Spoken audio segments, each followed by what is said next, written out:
The river lay quiet in the morning light, its surface catching the dawn like a mirror cracked with silver veins. Mist curled low over the banks, drifting through cottonwoods that leaned as if listening to the water's secrets. A hawk circled above, its cry scattering across the emptiness, while somewhere far off a lone coyote sang to the fading night. The land felt wide, eternal, and indifferent, yet beneath its silence lived stories waiting to be uncovered. The cowboy rode slow along the river's edge, his horse's hooves muffled in the damp earth. He was a man of 34 years, tall in the saddle, broad across the shoulders, with eyes the color of a storm that would not break. His wealth was carved into the acres he owned, the cattle he bred, the barns he built, yet he carried himself as if none of it touched him. His face bore handsomeness, sharpened by hardship, but what lingered most was the shadow behind his gaze. Loss had carved itself into him, not in scars, but in silence. He rode not for profit that morning, nor for duty. He rode because the stillness of his home pressed too heavily, and the wide land was the only place he could breathe. The horse halted before he noticed the figures. At first they seemed like driftwood, cast upon the mud by a restless current. But then a faint movement, an arm shifting weakly, a head lifting just enough to prove life remained. He dismounted at once, boots sinking into the damp soil, and came closer. Two women lay near the bend, half hidden in reeds and wet earth. Their dresses were torn, their hair heavy with mud, their skin marked by bruises both fresh and fading. One appeared slightly older, perhaps 27, her features sharp even in exhaustion. The other, younger by a year, bore softer lines, though her eyes, when they flickered open, held a strength that startled him. Both had been left here, abandoned with no kindness, as if meant to disappear without witness. The cowboy knelt beside them, unfastening the canteen from his saddle. He lifted the younger's head gently, pouring a trickle of water between her cracked lips. She drank with the dignity of someone who would not beg, only accept what was freely given. The older sister stirred, eyes opening to meet his with suspicion edged in pride. She did not reach for the water at first, but when he offered again, her hand rose, trembling yet resolute. No words passed between them. Not then. The language of survival is quieter than speech. He could not leave them. Whatever peril or shame had led them here mattered less than the humanity before him. He brought blankets from his pack, wrapping each woman, then guided them toward the fire he built a short distance away. The flames hissed against damp wood, smoke curling skyward in frail ribbons. He offered them dried meat, torn carefully into small pieces, and though their fingers shook, they ate slowly, their eyes never leaving him. The day unfolded gently. The river sang its low hymn, the horses grazed nearby, and the three of them sat in silence, broken only by the crackle of the fire. He studied them without intrusion. The older sister's strength was like stone, her spine refusing to bow even in weakness. The younger carried her suffering diffidently, quiet, observant, as though she had long known the weight of sorrow and chose not to be crushed by it. He wondered who had cast them here. Raiders? Their own people? Cruel strangers from the settlements? The truth pressed at the edges of his mind, but he did not ask. Not yet. Questions could wait. Their breathing, steadying little by little, was answer enough for now. As evening neared, colors softened into gold. He noticed the younger sister humming under her breath, a melody so fragile it might have been mistaken for wind in the reeds. It was not a song he knew, but its cadence carried longing, perhaps even memory. For a moment he forgot the weight in his chest, the ache of his own unfinished grief. Her voice touched something in him he had thought long buried, like water striking a stone and finding a hollow to fill. Later, as shadows deepened, he tended the horses. His stallion nudged toward the sisters, snorting softly as though acknowledging them as part of the circle. The older sister reached a tentative hand, brushing the horse's muzzle with reverence. A small smile flickered on her face, the first sign of softness he had seen in her. That night they rested by the fire. He did not bind them nor keep watch as one might over strangers. Trust, fragile as new glass, had been placed between them. The older sister slept fitfully, murmuring words he could not understand. The younger lay with her eyes open, reflecting the firelight like two dark pools. When she finally spoke, her voice was hushed, carrying both exhaustion and quiet strength. "You have sorrow," she said, not as question, but as truth. He looked into the flames, their dance recalling memories he did not wish to summon. He did not answer with words, only a nod. It was enough. She turned her gaze back to the sky, and silence returned. Yet he felt something stir, a strange sense of being seen, not as the wealthy rancher or the strong cowboy, but as the man who had bled inside too long. The river whispered on. The fire softened. Night drew its curtain across the land. And still, though the world slept, he remained awake, listening to their breathing, wondering at the fate that had led him here. By dawn the mist had returned, but the riverbank no longer seemed empty. The women, once abandoned, now breathed beneath his care. The cowboy, once hollow, found himself carrying a purpose he had not sought. He did not know what their presence would awaken, nor how it might alter the course of his days. But as the sun broke across the horizon, washing the world in amber, he saw the younger sister watching him steadily, her expression unreadable yet resolute. And in her eyes, he glimpsed something that unsettled him more than danger ever had, something that looked very much like the promise of change. The days that followed blurred gently, like ink bleeding into paper. The riverbank where he had found them became less a place of abandonment and more a refuge. Each sunrise stretched across the prairie like a painter's brush, casting warmth upon three figures who had, by some twist of fate, been bound together. The cowboy's campfire smoke curled upward each evening, and beside it, two women who had once been near death began to gather strength again. The older sister, with her proud eyes and deliberate movements, took to chopping wood though her hands trembled. She would not accept idleness, even when her body demanded rest. The younger found smaller tasks, fetching water in a dented tin pail, arranging stones to steady the fire, smoothing the worn blanket as though order itself could hold despair at bay. In their presence, the silence he had carried for years no longer felt like emptiness. It felt like room being made. The cowboy watched them quietly. He had saved their lives. Yes, but each day it seemed they were saving his in return. There was a patience in the way they moved, as though grief and survival had long been companions to them, and that patience reached him in ways words never could. One evening, while the horizon burned with the last embers of sun, the younger sister spoke. She asked why he stared so often toward the distance, as if expecting someone to return along the trail. He hesitated, the question pressing against wounds he rarely allowed touched. He told her of a woman once loved, whose laughter had brightened his ranch until a fever carried her away. He did not linger on the details. His voice faltered on the edges, and that was enough. The younger sister did not answer with pity. She simply listened, her silence wrapping around him like a shawl against winter wind.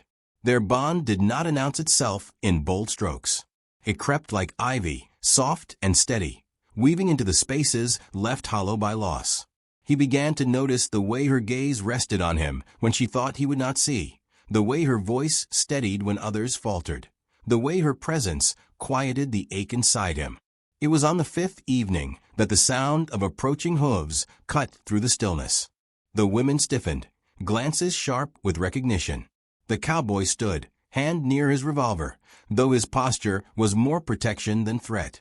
From beyond the rise came a figure astride a mottled horse, moving with the authority of one who belonged to both land and sky. Their father arrived as the dusk gathered. His hair, black streaked with silver, hung past his shoulders. His face bore the weathered marks of sun and storm, yet his back remained unbent. He dismounted with measured grace, his eyes sweeping over the scene, the fire, the daughters alive though wearied, the cowboy standing beside them. For a long moment, no one spoke.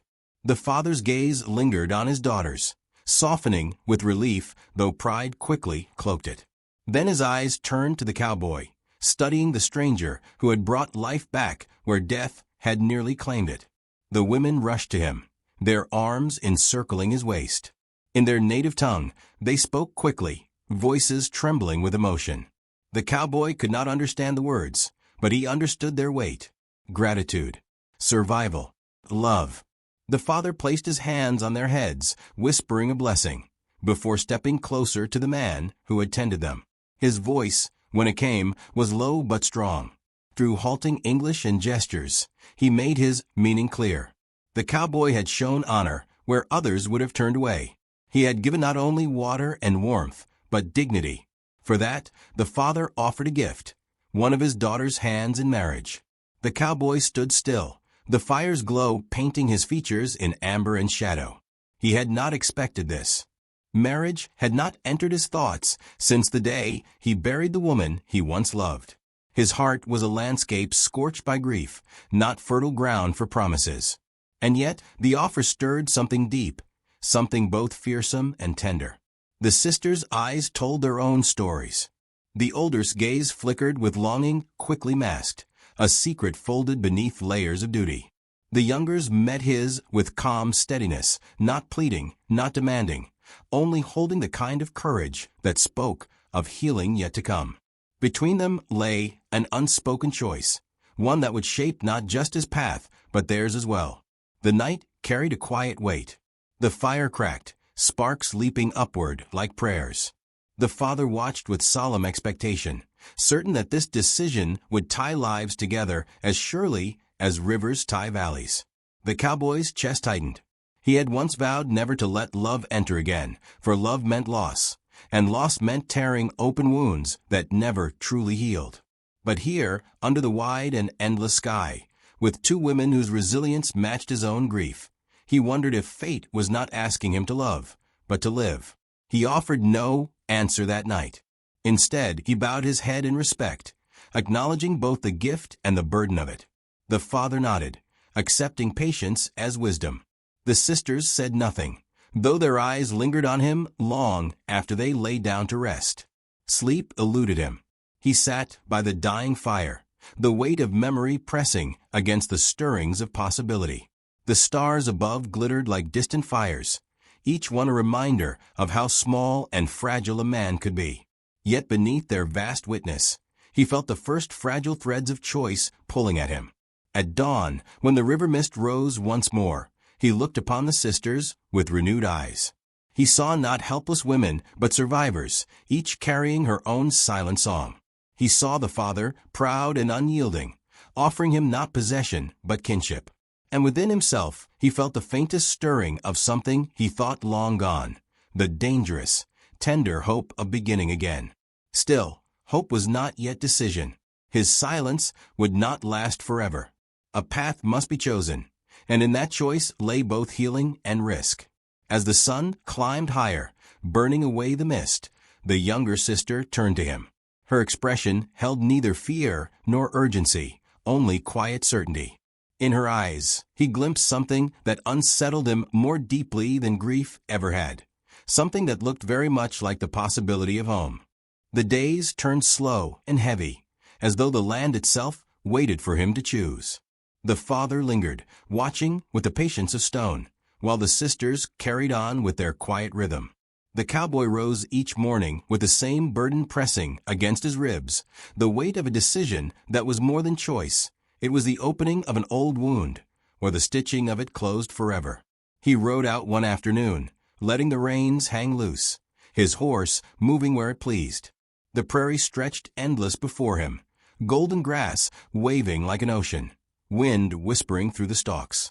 He thought of the woman he had buried years ago, her laughter now only an echo carried by memory. He had promised himself never again, never to love, never to risk the agony of loss. Yet the memory of the younger sister's steady gaze lingered, her silence more healing than all the prayers he had muttered beneath the stars. When he returned, he found her by the river, kneeling at the water's edge. She dipped her hands, lifting the cool liquid to her face, and for a moment the light caught her profile, as though the sun itself had chosen her. She looked up when he approached, but she did not rise. Instead she asked, with the calmness of one who already knew the answer, why he feared love more than loneliness. He did not speak at once. The river's current filled the silence, steady and relentless. Finally he knelt beside her, his voice low. "Because love leaves you hollow when it is gone," he said. "Because I have lived that hollow, and I am afraid." Her hand brushed the surface of the water, scattering ripples that shimmered like broken glass. "Loneliness leaves you hollow too," she whispered. "But in that hollow nothing grows." Her words lingered long after she walked away. That night the fire burned higher, fed by dry branches the older sister had gathered. She sat across from him, her eyes holding a quiet ache he could no longer ignore. She spoke for the first time of her own heart, how she had once believed that perhaps he would see her strength, her loyalty. But she knew even as she said it that fate had chosen differently. Her words carried no bitterness, only release. She told him she would not stand in the way of what was meant, though her heart would need time to mend. Her grace cut him deeper than her longing could have. For in her surrender he saw the truest measure of love, one that wished happiness even when it meant stepping aside. The father, hearing these exchanges, came to him the following morning. His voice carried the weight of both leader and parent. "My daughters are not prizes," he said. "They are bridges between worlds. Choose with honor, and know that whichever path you walk will carry consequence not only for you, but for all of us." The cowboy bowed his head. He understood. At dusk, beneath a sky streaked with crimson, he made his choice. He took the younger sister's hand in his own, his eyes meeting hers not with sudden passion, but with the solemn recognition of two souls who had seen sorrow and still chose to reach for light. She did not smile widely, nor weep. She simply nodded, her eyes shining with a quiet certainty of one who had long carried this answer inside her. The older sister stepped forward then, pressing her forehead to her siblings in a gesture of blessing. She turned to him as well, her gaze steady, and whispered that his heart had chosen rightly.